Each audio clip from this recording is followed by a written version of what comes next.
Welcome, everyone. We're so glad you're here today. This is Spirituality and Recovery, and we have a special guest, Jason Swilling, who's the program director for the Seeking Integrity program, the Seeking Integrity Los Angeles residential treatment program. But I'm going to let him share his background and why he's uniquely qualified to be here and talking about this topic. So, Jason, introduce yourself. All right. Well, thank you very much. My name is Jason Swilling, and I am very honored to be on here with you all. We will definitely say prayers for Mark as he's struggling with his sickness. Hopefully not COVID. No, just a cold, bad cold. Excellent. Wonderful. We'll still pray for him, certainly speedy recovery. So I'm stepping in as a substitute for Mark. Very honored to do so. It's funny, my background credentials or whatnot. I did graduate seminary, Fuller Seminary down in Pasadena, and whatnot, been chaplain and stuff like that. I'll get into that in a second, but really what I feel that qualifies me to speak here in this realm is I've visited the broken places. I've gone to the dark spots within myself, and it was there that I found the end of myself. And I found the beginning of spirituality. They talk about in the 12-step rooms, the gift of desperation. And I certainly found that gift of desperation to reach outside of myself, to no longer rely on my own power, but to reach out for a power greater than myself. And that's the beginning of my spirituality. Where I come from, I grew up in the church, Christian school, all of that. And, when life got tough, I developed coping mechanisms for my trauma and for my pain. And that's where my addictions come out of. I've spent basically my entire adult life in recovery. I went to treatment when I was 18, and I started recovery there. Didn't stay sober for too long as an 18-year-old, but got sober at 19. Relapsed at 21, got sober again at 21. And again, most of my adult life has been in recovery. And as they say in recovery, it is a spiritual program, and I found that to be very true. So I did go to seminary. I went, undergrad was bachelor in psychology. I've been a chaplain at UCLA Hospital. Loved that experience. Very, very similar to recovery spirituality in that it's all inclusive. Working in the spiritual department of a hospital, we served, patients of various spiritual backgrounds. And so being able to help and provide services for those of a different spiritual background than me, stretched me and helped me and really develop more of an inclusive spirituality that serves my recovery today. I've been from some of the lowest of the lows in my addiction to some of the highest of the highs, studying under some world-renowned people in recovery. So I've been very blessed and fortunate that way. But yes, so the gift of desperation. When I reach the end of myself and I reach out for help, I was talking about this with some of the clients today in meditation, actually. The metaphor that I like to use for reaching the end of myself and my powerlessness happened. I was in early adulthood, and I was in a car wreck. So this car wreck, I was driving on the highway in Tennessee, and it was pouring down rain, and I started hydroplaning it, going about 70 miles per hour, and I was coming down the mountain as well. So it was really scary. I hydroplaned into the wall, the median wall, and then I spun back across the highway and hit the guardrail. Thank God there was a guardrail, or else I would have just gone off the mountain. And as I'm spinning across the highway, I have a death grip on the steering wheel, and just this guttural utterance came from me. It was, I wasn't thinking this, am I praying according to my denominational parameters? Am I theologically sound in this prayer or anything like that? Just this guttural utterance of, help me, as I spun across the highway, and I was in a, I'm in a metal container traveling 70 miles an hour with no control. I'm completely powerless over this thing. And I might die. I very well might die. And that's what came out. Help! And it reminds me of the prayer that I prayed at my bottom, as we call, when it was, I don't care what I have to do. Just change me, because I can't be this person anymore. I don't want to be this person anymore, and I can't do it on my own. So that's really more of my credentials or qualifications, is just reaching the end of myself, reaching out, and then there being something there that grasped a hold of my hand, and it grew from there. One of the things I want to comment though on is it's really easy to go help in the moment, and then to take all that back and go, I got this. And so, right. So to continue to, like you said, the hand reached out but Right. you've maintained that contact, not perfectly, none of us do, but Sure. you've been willing to continue that journey, rather than just go, oh, thanks for the help, and now I got this, which Right. is so human nature. So human nature, biblical even.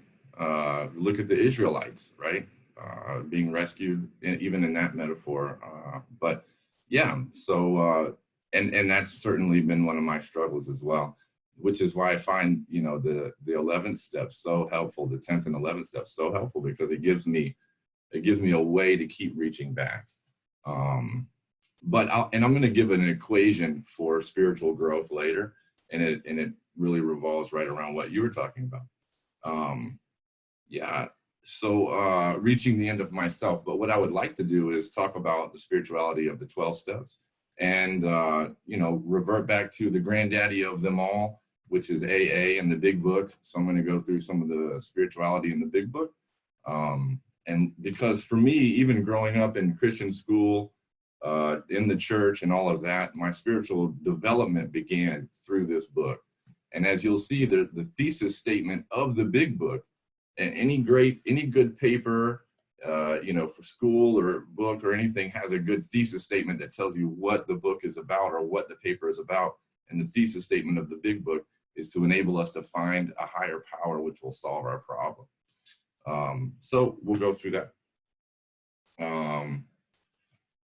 If you're following along at all, on page 27, it gives a description of a spiritual experience.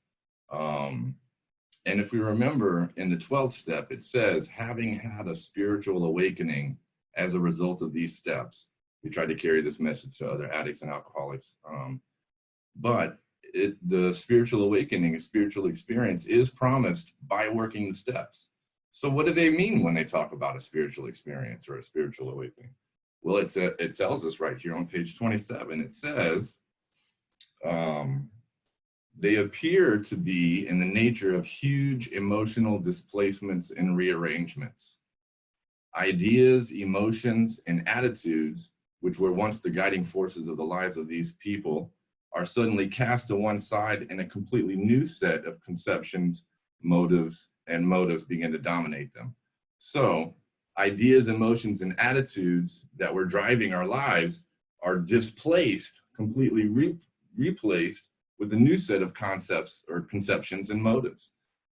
So for example, ideas, emotions, and attitudes that drove me were resentment, fear, those are the emotions, the ideas that this will solve my problem. I remember, I have a story to kind of tease that out a little bit, but this thing that was been driving my life, this compulsion, this coping mechanism for the pain that I'm feeling, part of my story includes jail. So I remember I was in jail as a 19-year-old, facing a lot of time, waiting to go to court, and had been through treatment already. So I knew I had an alcohol problem. But New Year's Eve was coming around, and one of the other inmates told me how I could ferment my own alcohol in jail. So I said, well, it's New Year's Eve. I got to get wasted. So let me try it. So I was fermenting my own alcohol in jail. And then I got busted. Guard came and she gave me grace and let me pour it out, which was huge, because when you're waiting for your court date, it doesn't look good if you get another another charge while you're in jail. So anyways, but it was at that point when she gave me the grace and let me pour it out that I realized that I was returning to the problem as though it was the solution. So this was the idea and attitude that was driving my life, that this was going to solve my problem. And it has been displaced by a new set of conceptions and motives. And one thing that you'll notice that is not in the displacement, the new thing that comes in, the new set of conceptions and motives, it doesn't say emotions. It doesn't say that we'll have a new set of emotions, or emotions define our spirituality at all. What I've learned in the 12 steps and in this is that my spirituality is worked out by my actions. So the third step talks about making a decision to turn my will and life over to the care of my higher power. And how I carry that out is by working steps 4 through 12 or 4 through 11. The only time the big book ever quotes the Bible is when it says faith without action is dead. And that's very true, because I've turned my will over plenty of times. I said, pull God out of my back pocket, or, higher power out of the back pocket. Say, get me out of this one, God, give me, save me from this, and I'll never do it again. That's turning my will over. So the difference between this and that is that I back it up with action and support. Action of working the rest of the steps, and the support of the people in the meetings, and my sponsor and my other recovery buddies.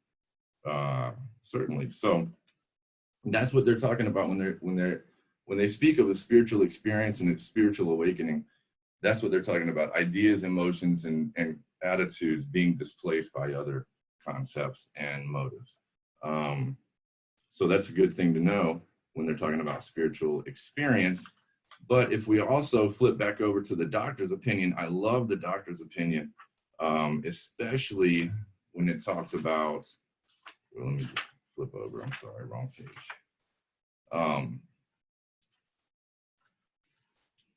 Well, it says, and so this is the doctor in this, before the first edition. He's the U.S. counterpart to Carl Jung back in the birth of psychology and everything. And he's working at the most prominent psychiatric hospital that serves alcoholics in the nation. And this is what he writes. He says, "We doctors have realized for a long time that some sort of moral psychology was of urgent importance to alcoholics, but its application presented difficulties beyond our conception." So that's a lot of words to say. Doctor says, we don't know what's going on, and we don't know how to treat alcoholics in this disease.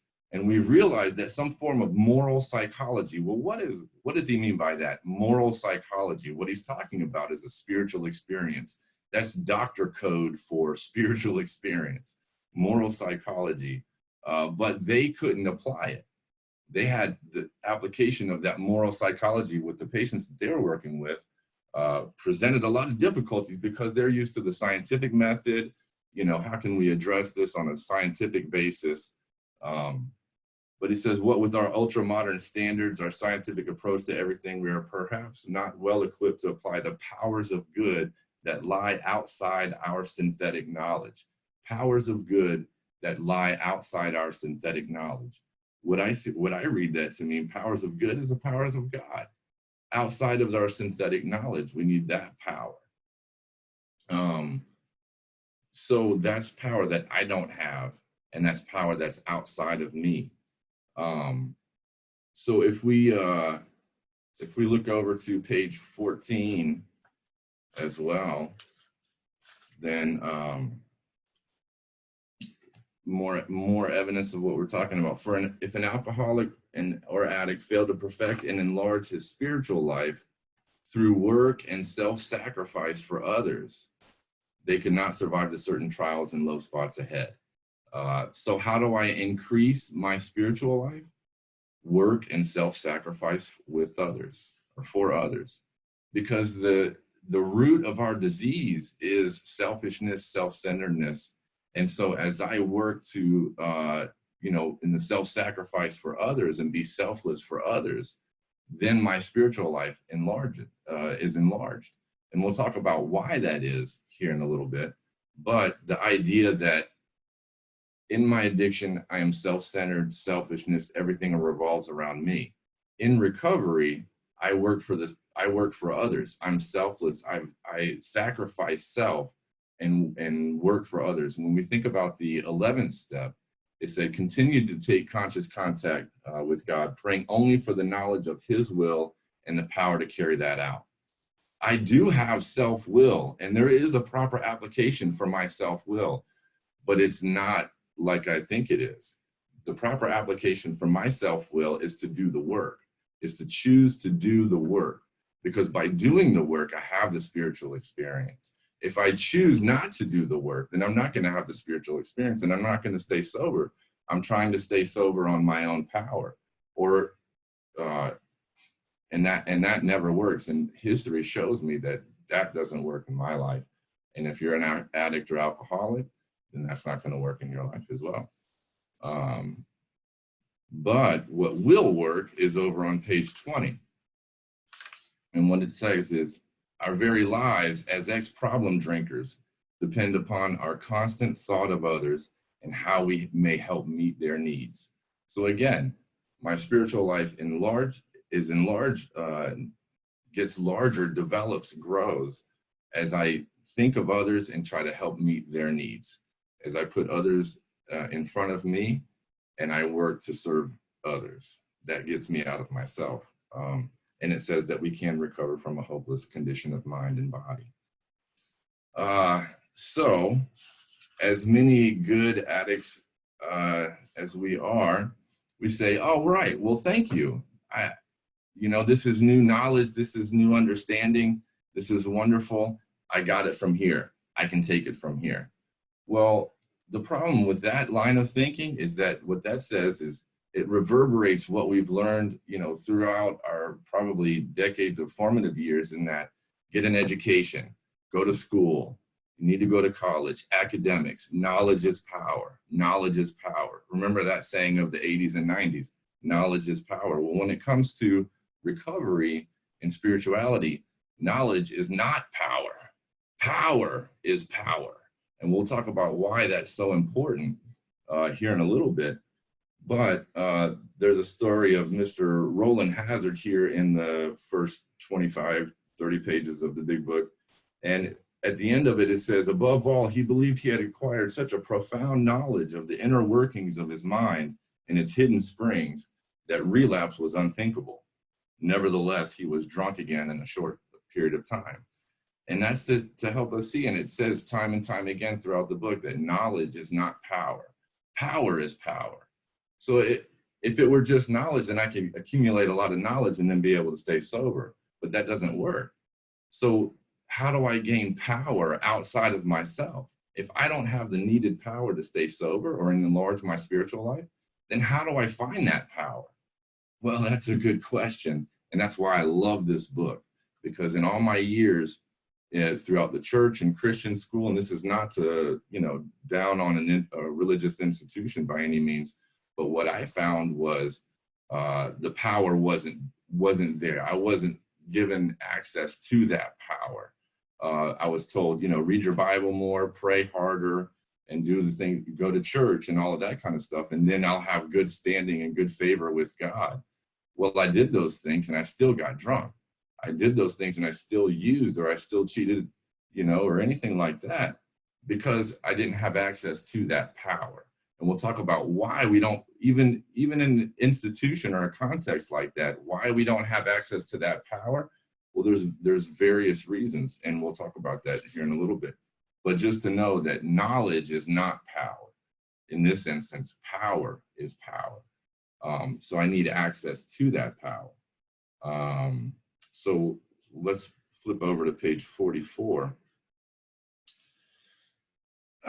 It says, and this is for those of us who struggle with the compulsive behavior and disease, it says, if when you honestly want to, you find you cannot quit entirely, or if when drinking or using, you have little control over the amount you take, you are probably alcoholic or addict.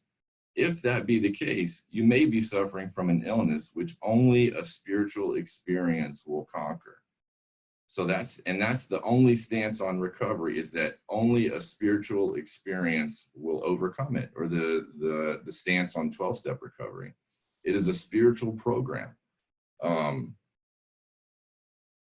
and it, well, let me flip over to the, let me see, where is that? Page 45, where it says, oh, right, the very next page, on page 45. You know, if only a spiritual experience will help me recover from this compulsive behavior and disease, only a spiritual experience will do that. What's interesting about it is that on the next page it says, well, that's exactly what this book is about. Its main object is to enable you to find a power greater than yourself, which will solve your problem. So I can't solve the drink problem or the using problem. I need a power outside of myself to help me solve the problem, or to actually solve the problem. It says our human resources, as marshaled by the will, were not sufficient. They failed utterly. And if I need any more evidence on the failures of my self-will, all I have to do is look back at my times of trying to quit, trying to stop this compulsive behavior. That's my self-will trying to do it, and I fail. So lack of power was our dilemma, not knowledge, but lack of power. We had to find a power by which we could live, and it had to be a power greater than ourselves. I love the next sentence. It's one word. It says, obviously, because the power is not in here. It has to be a power greater than me. That's why I don't choose a doorknob as my higher power. You know, in all my years of going to 12-step, you hear the rumor of, oh, you can choose anything. You can choose a doorknob as your higher power. I've never met one person that has chosen a doorknob as their higher power. And that why that won't work is that the power that we choose has to be greater than ourselves, obviously. But where and how will we define this power? And well, that's exactly what this book is about. And I love it that because I'm an addict, I need practical answers. If I'm told, raise my hands, right, in church, or read an hour a day of the Bible, or something like that, but it doesn't give me access to the power that's going to solve my problem, then I need something else. I need practical answers on how to find this power. Well, that's on page 45. If we flip over to page 55, it gives us the practical answer. It says, sometimes we had to search fearlessly, but he or it was there.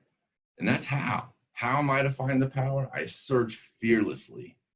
So what that means, how I search fearlessly is laid out for me in the 12 steps.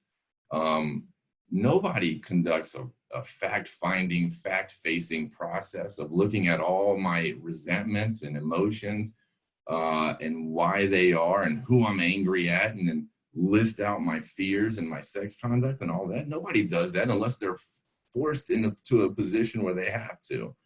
And that is, I would say, especially when we talk about going back and making amends for all the wreckage of our past, I mean, that is fearless. That is how we search fearlessly. And then it says, we found the great reality deep down within us. So by searching fearlessly, it's not that I am the greatest power, but I find that place to connect with the power deep down within me. And why? So why is it deep down in there, right? Why isn't it just on the front where I can access it at any time? You see, some people are like that. That wasn't my story. But the reason why it's deep down in there, it's buried. Well, if we look at the rest of the steps, we can see what's burying it, right? My resentments is burying that connection place with the higher power. My fears, buried. It's like layers of an onion. If the core of the onion is the place where I connect with that higher power, then my fears, let me hold it up so you guys can see. Then this is the connecting spot. Then my fears, my resentments, the wreckage of the past, the shame, all of that is covering that connecting spot with the power greater than myself that's going to solve my problem. So I work the steps and remove all those layers, and I get to that place where I can connect with the higher power. And first, I experience it by connecting with other people in recovery. So, yeah, so that's how and where we find that connecting spot, the great reality deep down within us, as we remove the layers of shame, resentment, fear, all of those things that are blocking us from that. And it's like with the metaphor of a house. If I'm inside the house, the sunlight of the Spirit is shining through the windows, then all my resentments and fears and wreckage of the past and shame and low self-esteem and all of those things are like bricks in front of the windows. It's blocking the sunlight of the Spirit. And so by working the steps and doing this practical action, then it's like removing brick one at a time to let the sunlight of the Spirit in. So that's how we find that power, and that's where we find that power. If we flip back over to 46, we'll say, okay, well, that sounds good and all, but what is this power? Who is this power that I'm connecting to, right? Well, it answers that after it talks us, tells us that we need to find a power greater than ourselves that's going to solve our problem. It tells us about that power. It says, much to our relief, we discovered we did not need to consider another's conception of God. Our own conception, however inadequate, was sufficient to make the approach and to effect a contact with him. So I'm not sure how I feel about that, however inadequate conception of higher power, but I think it still serves its purpose, that because a lot of times I'll feel like my conception of a higher power is inadequate, and that I'm inadequate to approach that higher power. But this says none of that is the case. All we have to, we discover we didn't need to consider another's conception. Instead, to us, the realm of the Spirit is broad, roomy, all-inclusive, never exclusive or forbidding to those who earnestly seek. It is open, we believe, to everyone. So that statement, or that conception right there, was huge for me, because I came from a fundamentalist Christian Pentecostal background where if I didn't do right, then God was looking down on me, and there was a lot of shame. There was a lot of shame in my religion. There was a lot of shame in going, when I went to church and all of that kind of stuff. And what this said was, hey, if your conception of your higher power isn't working, that's okay. You don't have to have somebody else's conception of a higher power. You get to develop your own conception of a higher power, and not through, whimsical, fancied, like, I think I'll choose this, but through experience. And that was the big thing for me, was that I didn't need to mentally, like intellectually understand everything about this higher power, like I was trying to do in my experience before. Just a concept, I believe there's something out there, is enough to start the process. It doesn't mean that that's where I'll end up in the process years later, but it's enough to start the process. And when we do that,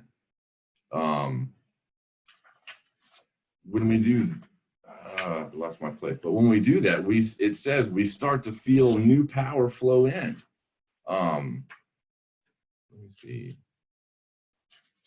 Yeah, I lost my place, but with this perspective, it says we'll feel new power flow in before we've even taken the third step and surrendered our will over to a higher power. When we take the power, the stance that it doesn't have to be somebody else's conception, and that I believe there's something out there, a power greater than myself that's not me, then we'll start to be filled with new power, and we can continue the journey.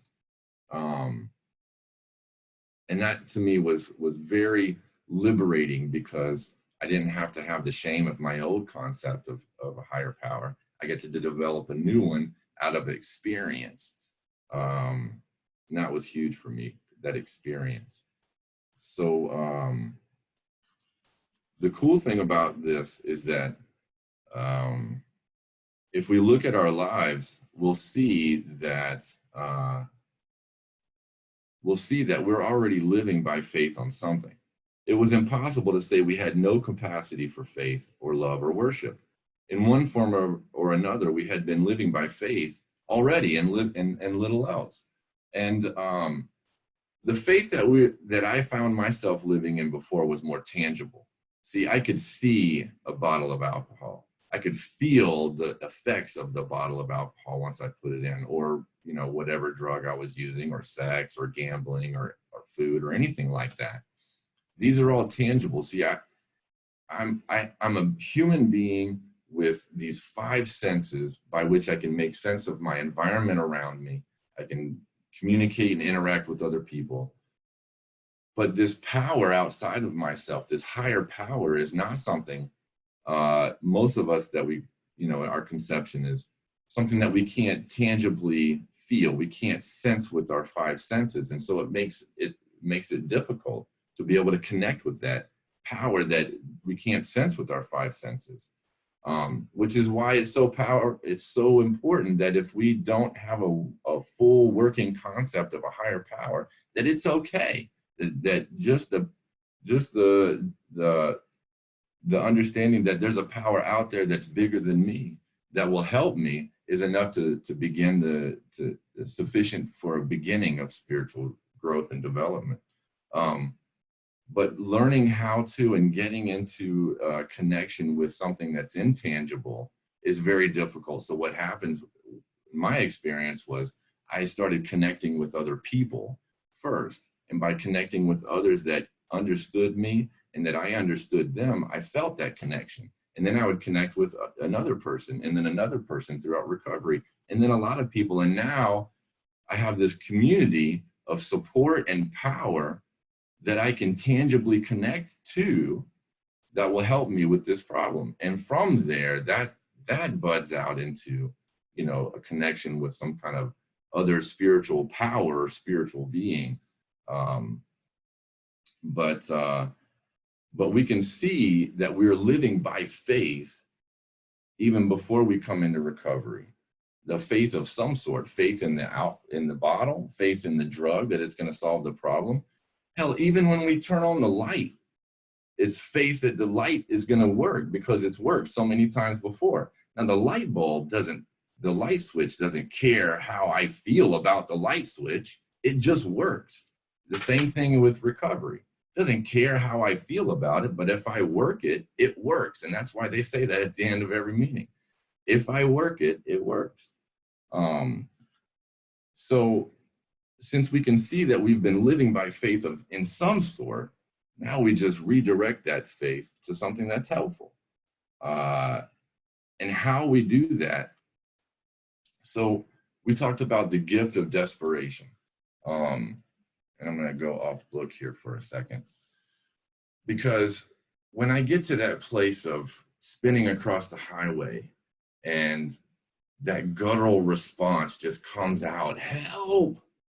And I reach out and there's something there, right?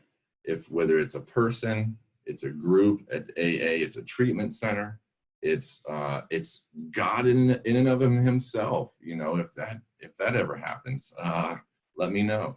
But something else out there reaches me, and then from my desperation, I get a new willingness, right? That spinning across the highway desperation causes a response of willingness to do something outside of myself, willingness to do something that I've never done before, willingness to,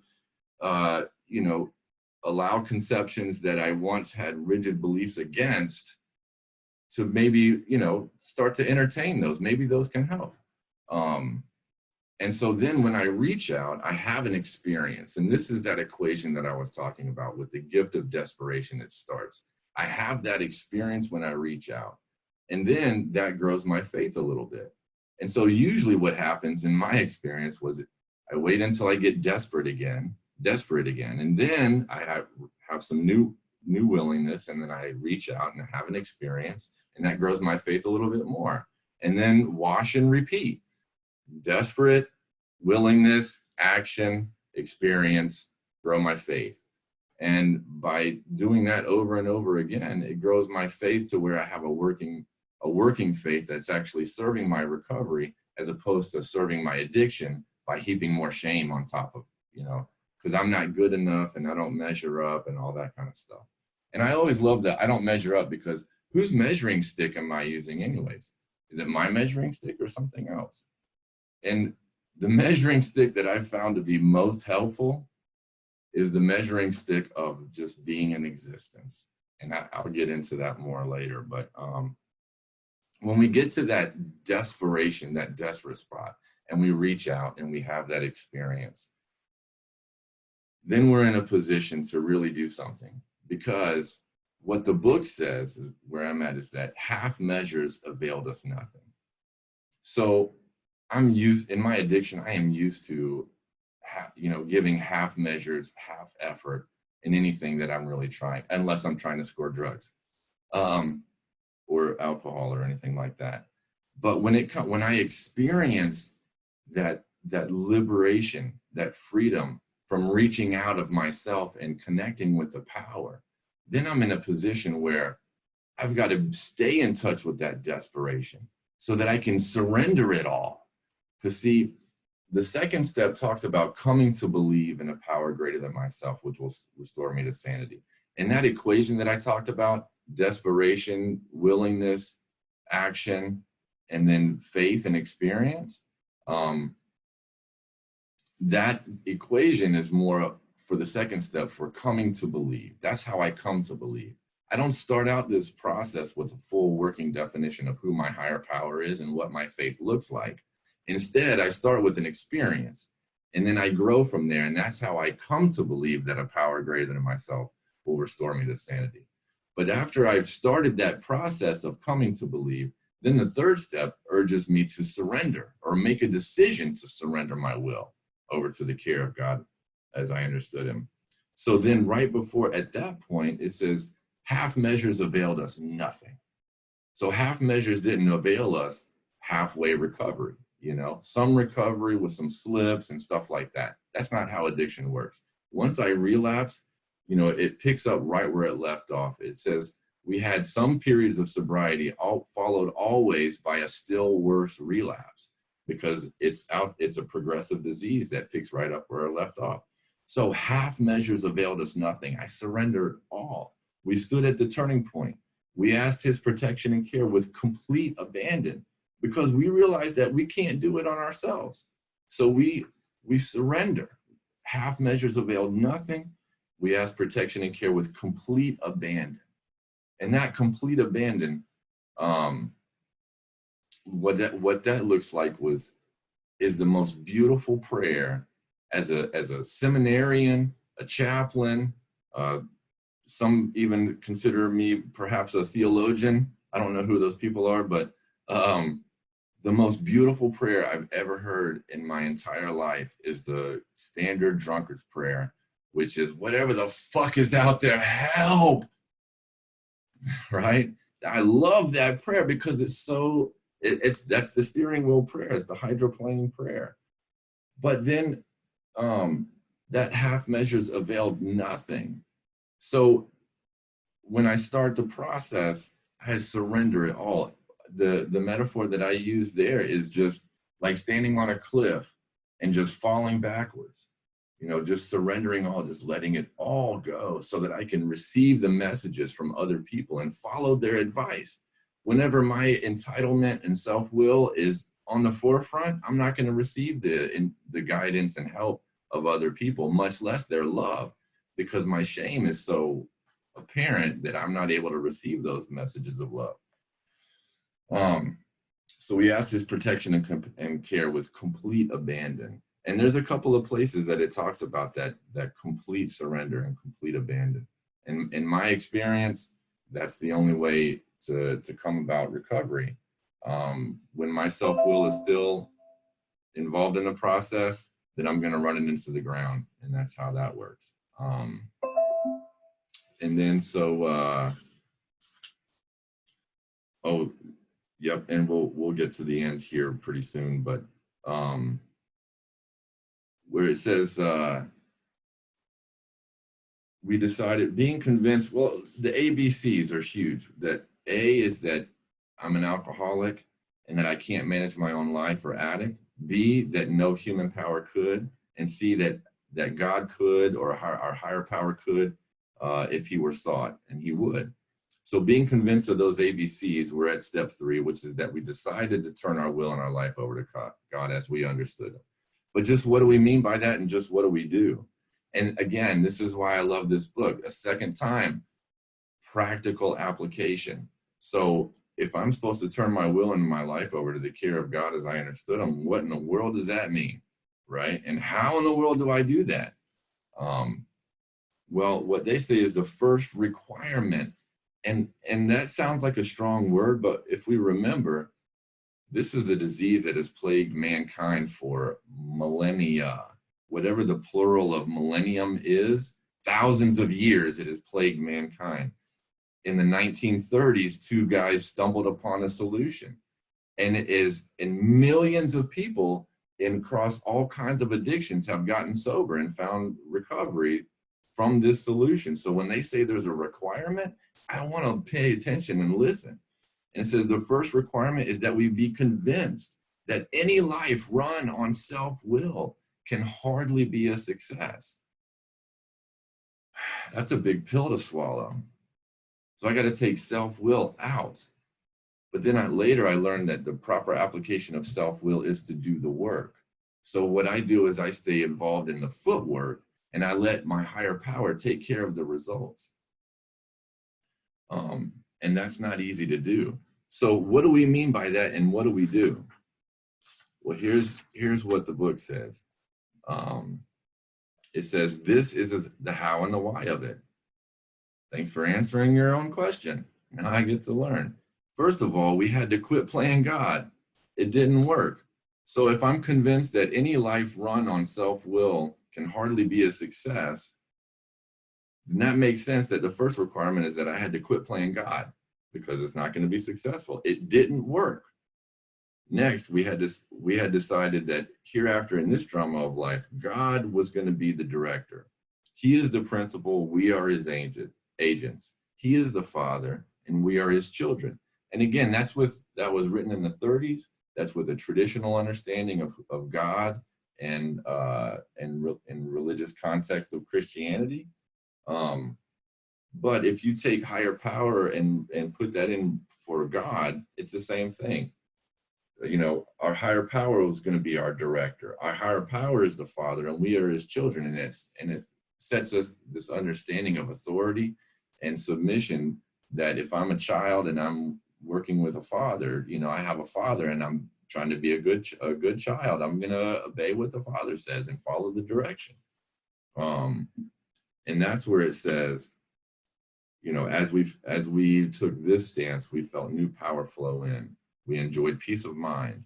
As we discovered we could face life successfully, as we became conscious of his presence, we began to lose our fear of today, tomorrow, or the hereafter, and we were reborn. We were at step 3, which is where we make the decision, and then we work out that decision, steps 4 through 9. So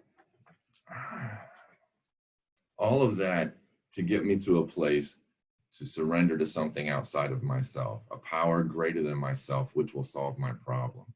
And then I get to apply my self-will in doing the work of the steps, not just any action, right? I used to hate it when I would do, you know, after working with a guy for 90 days in treatment, I'd ask him, okay, how are you going to stay sober when you get out? Well, I'm going to get a gym membership, you know, and I'm going to try to get the job I need and the girl and all of those things. Action in and of itself doesn't equate recovery. It's the action of the steps. It's the action of taking that inventory and repairing the wreckage of the past, making those amends, offering over my character defects, doing the work of recovery is how I get to find recovery, not just any action. But yeah, so then, and then lastly, it says next. So when and this will tie into working how we surrender our will as we work steps 4 through 9. We're given 2 timing markers on when to start step 4 and the rest of the steps after doing step 3. And it says next or at once. I immediately launch out into a course of action that's going to remove the layers that are blocking me from that connection with the higher power and connection with other people. I immediately launch out on that course of action so that it doesn't turn into what it always has been in the past, which is, get me out of this one, God, and I'll never do it again, I promise. So that's more or less the spirituality of the first 3 steps. And then we continue that spirituality in step 11, well, step 10 and 11, as we pray for a knowledge of God's will and a power to carry that out. But it first starts with the end of myself, that desperation that I can't do this anymore. My prayer was, I don't care if I have to do this or that, just change me, because I don't want to be this person anymore. And that was the beginning of my spiritual development. And it has taken many turns, and I've taken my will back many times and then surrendered my will again. And it, by following and living in that surrendered state, getting to a place where we live in a surrendered state, you never know where life is going to take you. It says in the book that we're rocketed into a 4th dimension of existence of which we've never known before. And that's been my experience, certainly. Yeah. So I think that's all I have to share on that topic. I am so grateful. This is, I take notes while I'm listening, and there was so much. I really appreciate you sharing, like we talked about at the beginning with the car and all of that. And it's so easy to turn it over in that moment and then to pull it back. So like you, I have also, turned it over and taken it back. And I was probably about 6-8 weeks ago. I was very much in the I am trying to control. It was a situation I was trying to control every aspect of everything, and it finally struck me, and I was miserable. I think that's the biggest thing when you were talking about I got to slow down. Rob and my husband both say you talk really fast, but I get like, ooh. But when you're talking about the wash, rinse, repeat, and I was like, yeah. But what I did notice is I didn't have to wait for everything to get so, like the clothes didn't have to get so dirty. I was able to go, I don't like being this uncomfortable. And, and even the 5 senses, when you're talking about that, yeah, I can't see, whatever. Although I do think people as my higher power with skin. So, because I really do, like they can be such a touchstone for me and help get me back on the beam.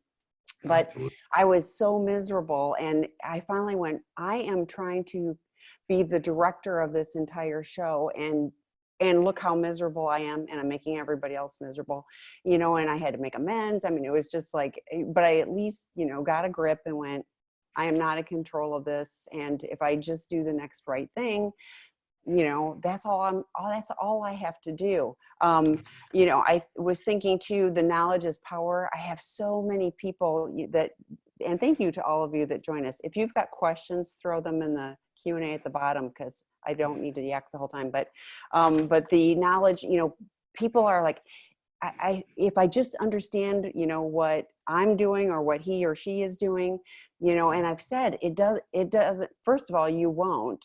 For me, I've been in longer term recovery. I got into recovery at age 21 also, which clearly I'm older. And, but for me, like there was something that it was like 3 years ago, like the peeling the onion.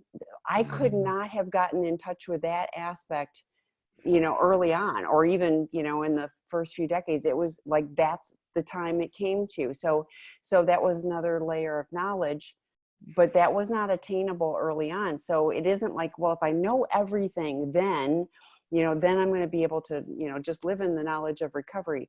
And I also think recovery is so different than just the head knowledge. For me, like I was saying, my guts were completely, out of sync. And I was, when your guts are completely clenched, I am not living on my spiritual beam. my favorite step, and it wasn't originally, but my favorite step is the 12th step, which says having had a spiritual awakening as the result. And I like all cap the result. We're not promised, that everything's going to be lollipops and rainbows, that our addiction's going to be gone, that we're going to be wonderful, amazing people forever. And, none of those things. We're going to have a spiritual awakening. And I really appreciate how practical, you're stepping through all of this, it is, first of all, I haven't done it exactly like that. And what a great, practical guide. I need that. I still get caught in the self-will. Like if you tell me what to do, Jason, I'm probably going to, my first reaction is going to be attitude. But if you suggest that I do something, and like, then I'm like, oh, okay. So I really appreciate that these amazing founders that laid out this plan that worked for them and millions of other people have done it as a suggestion. If you want what we have, I did. I was living in the chaos and the crazy, and and every day I remember praying, oh Lord, please don't let me do this again. And I did. Like just the whole I couldn't get myself out of that pattern.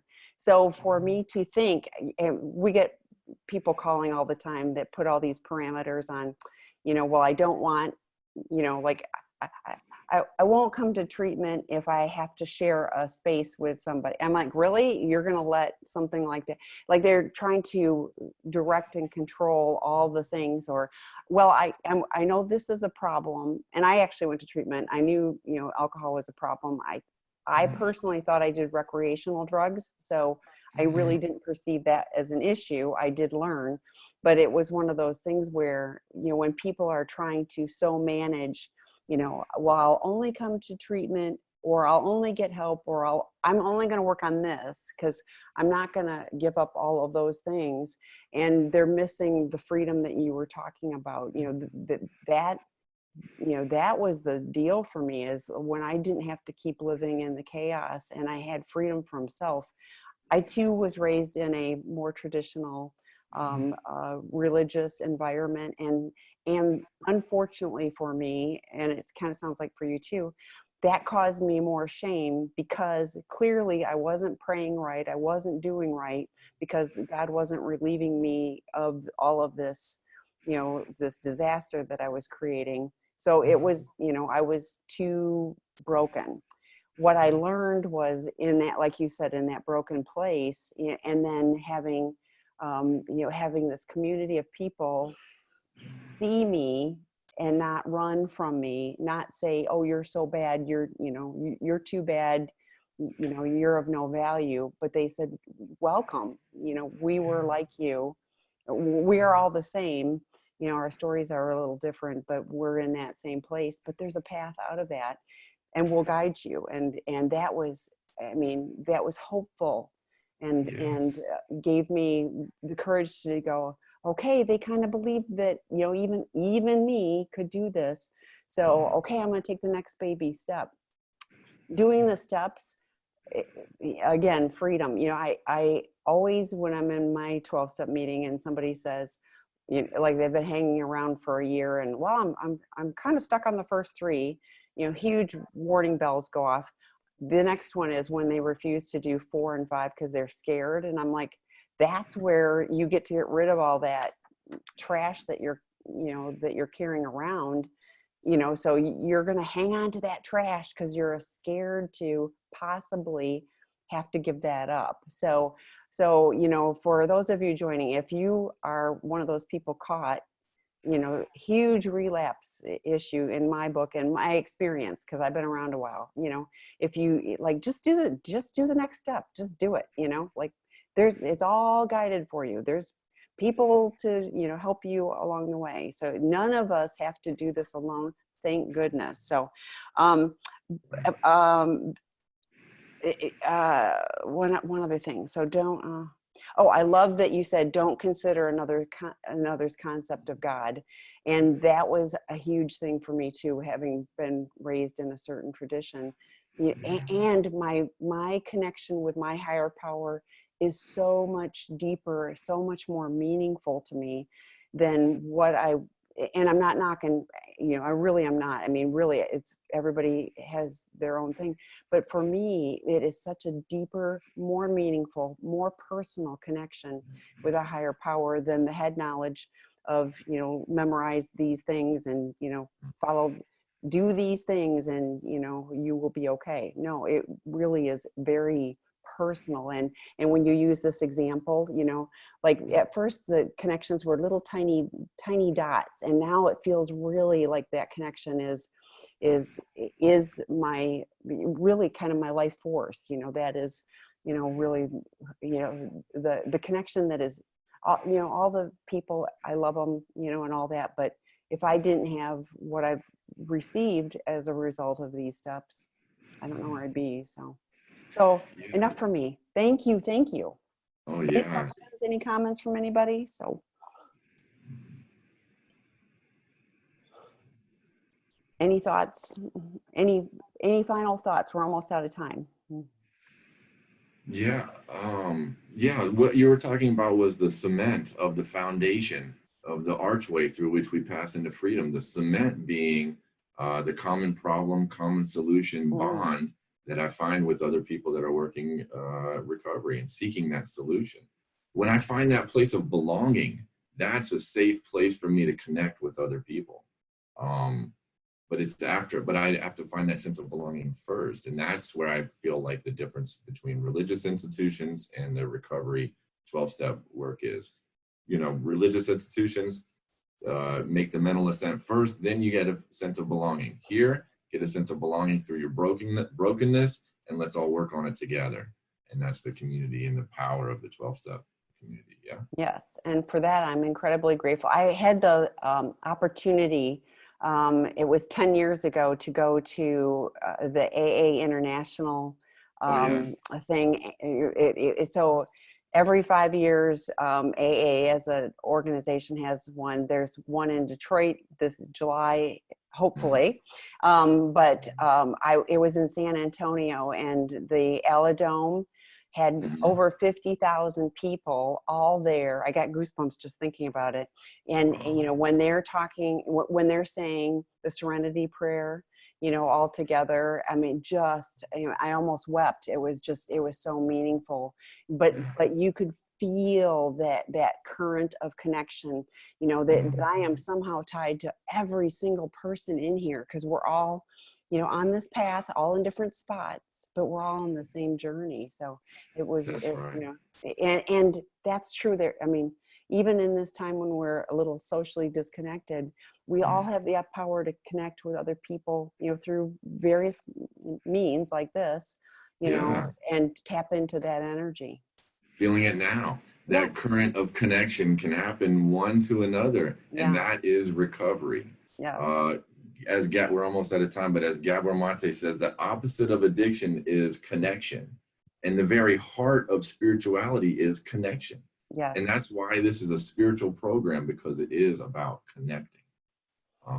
And first, I connect, like you said, with my higher power with skin on, and that's with the people in recovery. From there, I learned to get that spiritual development from there. Yeah. Well, thank you so much, Jason. I'm feeling very connected to you right now. I'm really grateful for this. This was amazing, and I appreciate you taking time to sub in, and I'm confident we'll have opportunities for you to be back again. So for everybody else, join the opportunities. Dr. David has his webinar tonight at 5 p.m. Pacific time, but there's lots of drop-in groups and other connections. So keep coming back to sexandrelationshiphealing.com to connect. Thanks, everyone. Bye-bye. Thank you. All right. Bye-bye.